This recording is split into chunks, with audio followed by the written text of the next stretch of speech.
ओम नमो भगवते वासुदेवाय। आज हम आपको बताएंगे कि होली क्यों मनाई जाती है, कैसे मनाई जाती है और होली का त्यौहार कैसे मनाएं और होली पर क्या करें जो सभी के जीवन में खुशियां भर जाएं। सुनिए, होली का त्यौहार सनातन धर्म का एक बड़ा खास व पवित्र त्यौहार होता है। देखिए, जो प्राचीन काल सतयुग से मनाया जाता आ रहा है। सभी जानते हैं कि भक्त प्रहलाद का पिता हिरण्यकश्यप भगवान विष्णु का शत्रु था और उसके राज्य में जो भी भगवान विष्णु की उपासना करता था तो हिरण्यकश्यप उसकी हत्या करा देता था। लेकिन उसका अपना पुत्र प्रहलाद भगवान विष्णु का सच्चा भक्त था। जब उसके पिता ने उसे बहुत समझाया और समझाने पर भी प्रहलाद ने भगवान विष्णु की भक्ति नहीं छोड़ी तो हिरण्यकश्यप ने प्रहलाद को खोलते हुए तेल के कढ़ाव में डलवा दिया था। तो प्रभु की कृपा से उबलते हुए तेल के कढ़ाव में तेल की जगह हरे भरे ताजे फूल बन गए थे। हाथी की सूंड से मरवाना चाहा, पहाड़ की चोटी से नीचे फेंक कर मारना चाहा, लेकिन जब प्रहलाद का बाल बांका भी नहीं हुआ तो हिरण्यकश्यप की बहन जिसका नाम होलिका था, उसने अपने भैया हिरण्यकश्यप से कहा कि तुम प्रहलाद को मरवाना चाहते हो तो एक काम करो, एक लकड़ी का बड़ा सा ढेर बनवाओ, लगाओ और मैं उस ढेर में प्रहलाद को लेकर बैठ जाऊंगी। मेरे पास अग्निदेव का दिया हुआ एक दुपट्टा है जिसके ओढ़ने से मैं तो नहीं जल सकती, लेकिन प्रहलाद जलकर खाक हो जाएगा, राख बन जाएगा। बस तुम्हें यह कार्य करके उस लकड़ी के ढेर में आग लगा देनी है।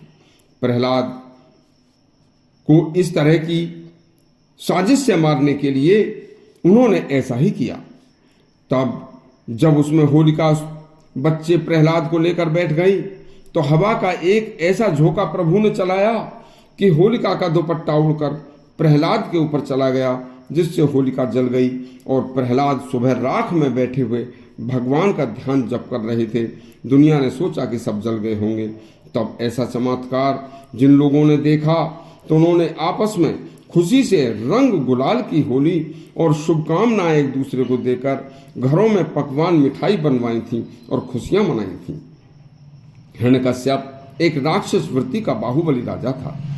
आज दुनिया में एक नहीं अनेक राक्षस वृत्ति के बाहुबली राजा हैं, और राजा तो क्या, मनुष्य भी बहुत बहुतायत में हैं, जो अपने बाहुबल से अहंकारी, घमंडी व क्रोधी व दुराचारी पापी हैं। उन्हें आज के हिरण्यकश्यप ही समझो। देखिए, ऐसे बाहुबली अपने बाहुबल से, दबंगई से दुराचार कर रहे हैं, जिसे अपनी मौज मस्ती मानते हैं।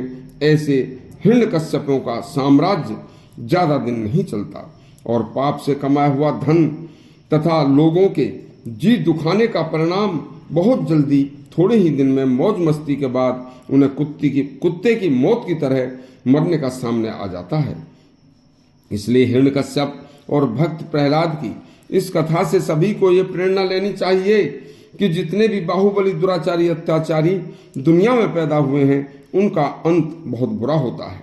इसलिए बुरे अंत से बचने के लिए अपना क्रोध, दुर्विचार, घमंड, अहंकार तथा अपने मन में सभी जो दोष हैं उन्हें होलिका दहन के मौके पर होली की धधकती आग में, अग्नि में उसे आहूत कर दें, उसे सुहा कर दें और सभी से प्रेम व सौहार्द पूर्वक गले लगकर उनके अपने मन में खुशियों से रंग भर दें। तो यह हमारी सच्ची होली होगी और खुशियों के रंग हमारे जीवन को निहाल कर देंगे। चारों तरफ बच्चे, बूढ़े, जवान सभी प्रसन्न होंगे। वैसे हमारे सनातन धर्म के हर त्योहार में कुछ न कुछ सीखने करने के लिए राज छिपा होता है। इसलिए त्योहार प्रेरणा के स्रोत होते हैं। यदि आपको यह होली का पवित्र त्योहार की कहानी अच्छी लगी हो तो हमारा चैनल सब्सक्राइब करें और घंटी दबाएं। धन्यवाद।